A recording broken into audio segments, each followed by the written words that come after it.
Nigeria Africa நாட்டிலுள்ள ஒரு பகுதியாகும்.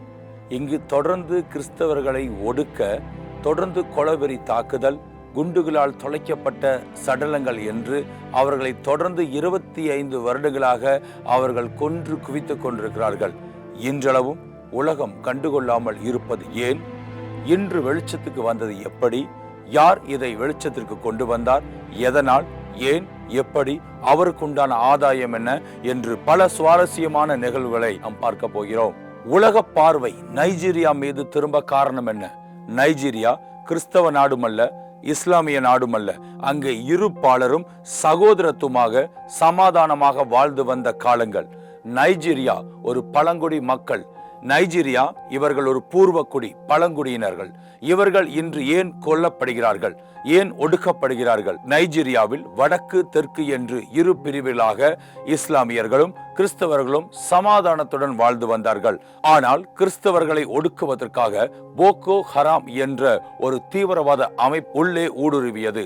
இங்கு கிறிஸ்தவர்களை ஒடுக்குவதற்காகவும் கிறிஸ்தவர்களை தனது கட்டுப்பாட்டில் கொண்டு வருவதற்காகவும் தொடர்ந்து அவர்களிடம் கொலைவெறி தாக்குதலை நடத்தி கிறிஸ்தவ தேவாலயங்கள் நடக்கும் இடத்திற்கே சென்று துப்பாக்கி முனையிலும் குண்டு மழை பொழிந்தும் அங்கு அநேக பொதுமக்களும் கிறிஸ்தவர்களையும் கொன்று குவித்து வருகிறார்கள் ஈவிரக்கமின்றி. உலக நாடுகளுக்கு ஏன் இன்று வரை தெரியவில்லை என்றால் அது சில நேரம் மறைக்கப்பட்டதாக இருக்கிறது. ஒடுக்கப்பட்ட நாடு, ஓரமாக இருக்கப்பட்ட நாடு என்று அனைவரும் கருதியதனால் என்னவோ அமெரிக்காவின் நடிகர் பில் மேயர் அவர்கள், இன்னும் நீங்க காசாவுடைய சண்டை தான் பார்த்துட்டு இருக்கிறீங்க, இஸ்ரேலுடைய போரத்தான் நீங்க உலகம் முழுவதும் அப்படியே பெருசா பேசிட்டு இருக்கிறீங்க, ஆனால் அதை விட கொடூரமானது இங்க நைஜீரியா மக்கள் கொன்று குவிக்கப்பட்டிருக்கிறார்கள், ஏன் யாரும் அதற்கான ஒரு உத்தரவாதம் எடுக்கவில்லை என்று ஐநா சபையில் தனது குரலை உயர்த்தி பதிவு செய்திருக்கிறார்கள். என்று அவர் உயர்த்திய பதிவான குரல்தான் இன்று உலகம் முழுவதும் நைஜீரியா மீது பார்வை திரும்பியுள்ளது. நைஜீரியா மக்கள் ஏன் ஒடுக்கப்படுகிறார்கள்? இவர்களை காப்பாற்றுவது எப்படி? எவ்வளவு மக்கள் கொன்று குவிக்கப்பட்டிருக்கிறார்கள்? ஏன் இந்த முரண்பாடான வாழ்க்கை என்று இன்று உலகம் முழுவதும் தனது பார்வையை நைஜீரியா மீது திருப்பி இருக்கிறது. அமெரிக்காவின் நடிகர் பில் மேயர் அவர்கள் இன்று குரலை ஐநா சபைக்கு எழுப்பியிருக்கிறார். இவர் ஒரு கிறிஸ்தவரும் அல்ல, இஸ்லாமியரும் அல்ல, இவர் ஒரு நாத்திகர், அதாவது ஒரு கடவுள் நம்பிக்கை அற்றவர்.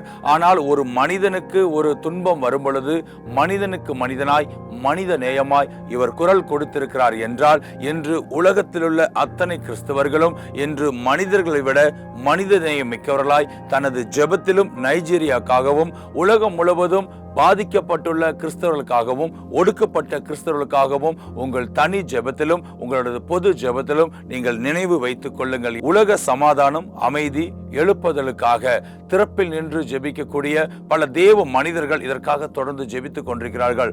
அனைவரும் இதற்காக உலக கிறிஸ்தவ தலைவர்கள் நைஜீரியாவுக்காக தொடர்ந்து தன் குரலையும் தனது எதிர்ப்பையும் பதிவு செய்திருக்கிறார்கள். நீங்களும் உங்கள் தனி ஜெபத்தில் இதை வைத்துக் கொள்ளுங்கள். இதே போல அடுத்து சீனா பகுதியிலும் கிறிஸ்தவர்களுக்கு அநேக துன்புறுத்தலும் போராட்டங்களும் நடக்க தொடங்கி இருக்கிறது, தொடர்ந்து நடந்து வண்ணம் இருக்கிறது. அங்கு ரகசிய அறையிலும், அதாவது அண்டர் கிரவுண்ட் ஹவுஸ்ல வச்சுதான் பிரேயர் நடக்குது. ஆனாலும் அதையும் இவர்கள் கண்டறிந்து அங்கு தொடர்ந்து அவர்களை துன்புறுத்தி கொண்டிருக்கிறார்கள். இதை குறித்து நாம் அடுத்த ஒரு காணொளியில் பார்ப்போம். தொடர்ந்து ஜெபத்தில் வைத்திருங்கள்.